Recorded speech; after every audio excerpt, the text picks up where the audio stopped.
It's not just us, we'd have to concur.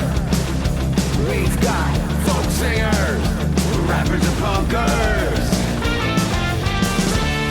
Everyone taking care of one another. Welcome to the Unsigned Unwind from Unsigned 518. I am Andy, your host, and I know it's been a little bit since I've put one of these episodes out. A lot of these episodes were recorded over the summer, and then I kind of banked them, and then, things in life happen, and I get busy, and I get pulled in a million directions, but I'm going to try to definitely get these out. I have a couple more that are already recorded that I just need to put together and release, and I'm going to really make an effort to get those out. And then from there, I guess I will decide what happens with the show going forward. But there's always the Unsigned 518, Unsigned 518's Weekend Spotlight, and this, and I'll see what happens for season 2, but again, I'm gonna really promise to get these episodes out. But anyway, what this is, if you are not familiar,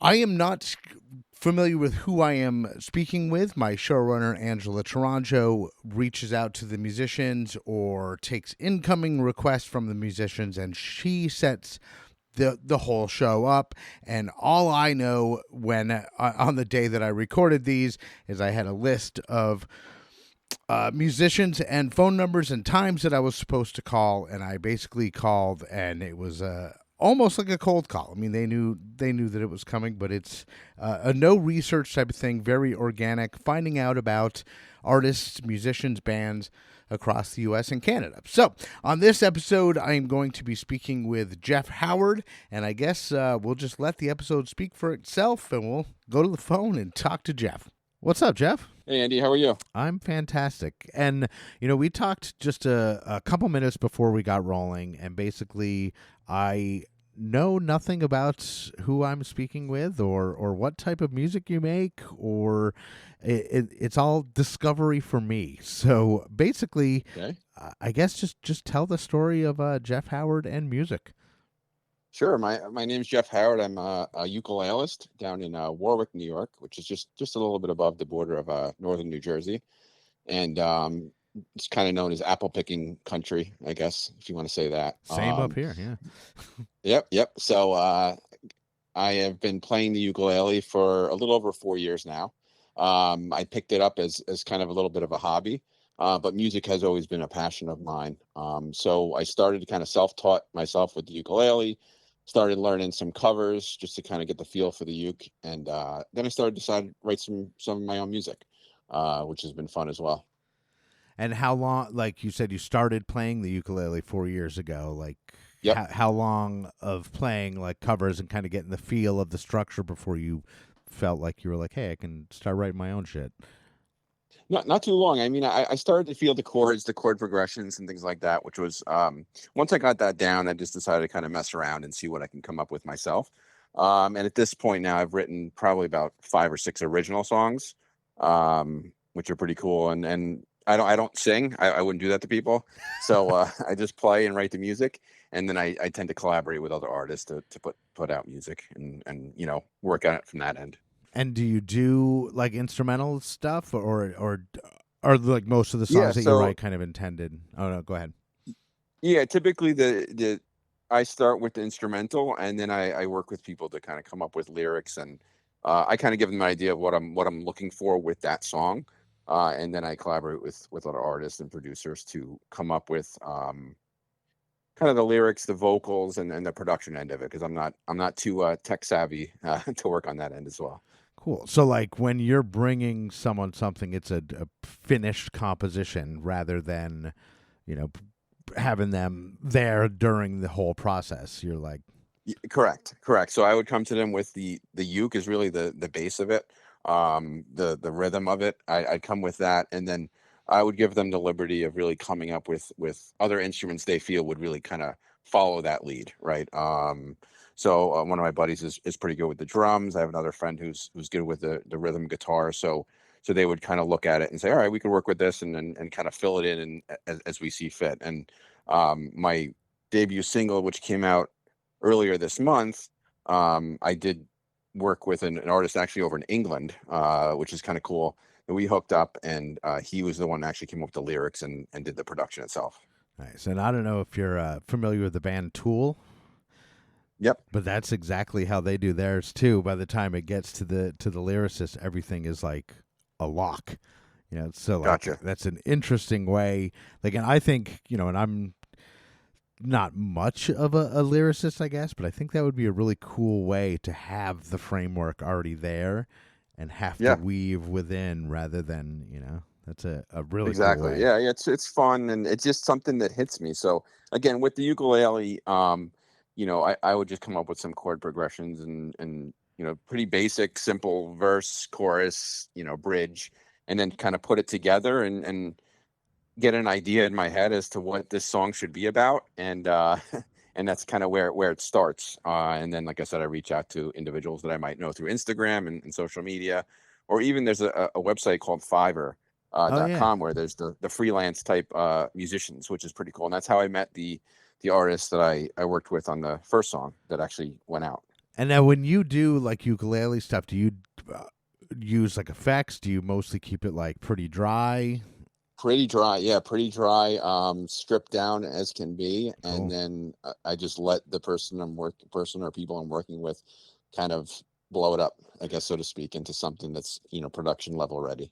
That's cool. Yeah, there's a band out here. They're called Beached Bodies, and it's a duo. The guy plays a ukulele, and the girl sings, but he plays his ukulele through like all sorts of pedals and like gotcha, and like effects and everything. And like, there's times when you're like, "That's a ukulele," like right. It's really It's cool. Actually funny you mentioned that, because I have a good buddy of mine literally lives across the street from me here in Warwick. He's in a band called No Promises, and they cover a lot of 90s and 2000s alt rock. And he's got so much equipment, and I've been around with them recently, starting really in the spring, supporting them actually at bar shows and things like that, which has been a lot of fun. And he's as he upgrades his equipment, he kind of comes to me and I have this pedal here, I have this if you want to mess around with it. And I'm going to get there at some point, but I'm still working on the uke stripped down as it is, and at some point I would like to kind of loop that into it. Yeah, that would be fun. And I guess a little bit about, like, you said down Warwick near New Jersey. What's, I guess, like the local music scene like down there? Like, are there a lot of venues that support live local original music? There is. Warwick, there's a lot of farms, a lot of breweries popping up. There are some bars, typical local bars in the towns, some of the towns around me. So they are very supportive. You could pretty much catch live music any weekend, especially any time from spring through the fall. I mean, fall is as you probably know up by you, is pretty crazy down here as far as the fall festivals and things like that. So you get a lot of people, especially in the fall, coming up from the city and things like that for the weekend. So they're always looking to have a good time and have a couple drinks, and after doing some pumpkin picking and stuff, you know what I mean? It sounds a lot like up here. Yeah, exactly. I actually just played at a farm on Friday night in Goshen, New York, which is about a town or two above me. It's called All for One, One for All. And cool little spot, kind of a barn and obviously the farm outside. And I played for 2 hours during their happy hour. They got a really nice turnout.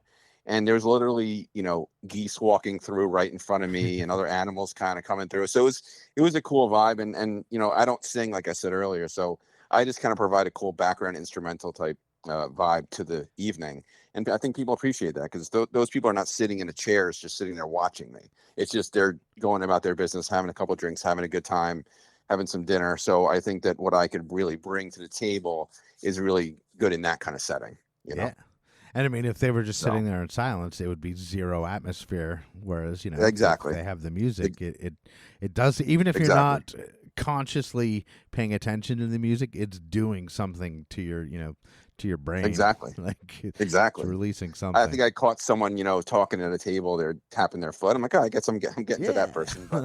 But it's definitely a cool, fun vibe. And I do mostly covers. I do have, like I said, the 5 or 6 original songs that I've written, but a lot of I am huge into pop punk and alternative rock, and that's basically what I cover. So, I have a decent library of songs that I cover in those two genres.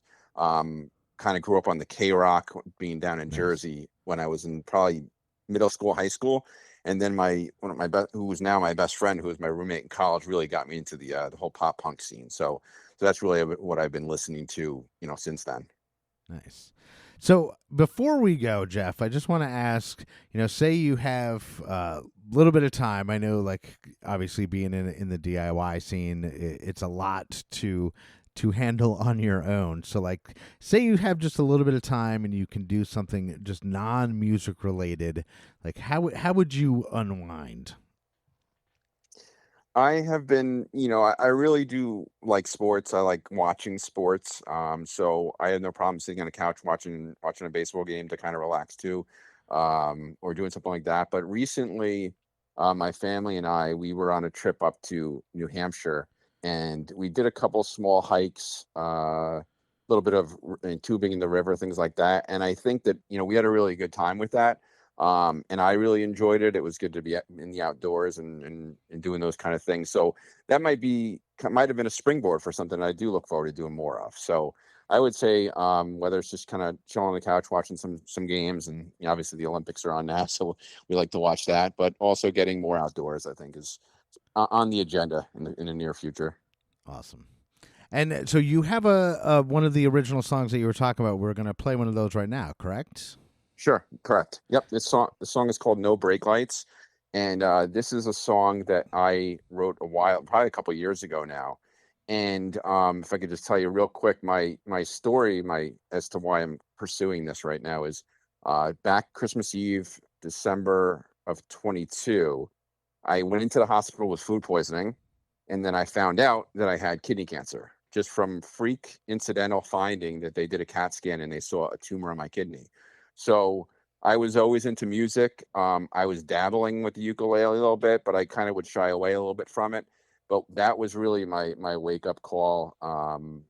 That happening to me, thankfully I beat that cancer a couple months later with a surgery, 5-hour surgery. And then that was basically it. It was, I really want to chase my dreams. I want to pursue this. This is something that I think I got a second, lease on life. So let me go after this. And that song is called "No Brake Lights," which is basically about not slowing down in the pursuit of your dreams and just keep going after it. I love it. Cool. All right. Well, Jeff Howard, thank you so much for taking time to talk to me. And if people wanted to find you on socials or Spotify, where would they do that? Sure. So the artist's name is Jeff Howard on Spotify, and on Instagram it's at Jeff and his uke. So Jeff and the word "and his uke." Cool. All right. And right now we're going to hear "No Brake Lights" from Jeff Howard. And again, Jeff, thank you one last time, and we'll talk to you soon. Thanks so much, Andy. I've had doubts, sticking it out. Been here before, but I'm not slowing down. No turning back, I'm leaving this town to follow my dreams, so I'll see you around. I'm on the fast track now, skip across the line, no counting corners. Only to end somehow, burning bridges never felt so goddamn proud. No brake lights, there's no stopping me. I got to be, or got to be. No brake lights, it's a one-way street. I won't stop till I figure out what's underneath. I'm reaching in, no I'm so sure. There's nothing left that I cannot endure. Follow the path that's in front of me.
what's underneath.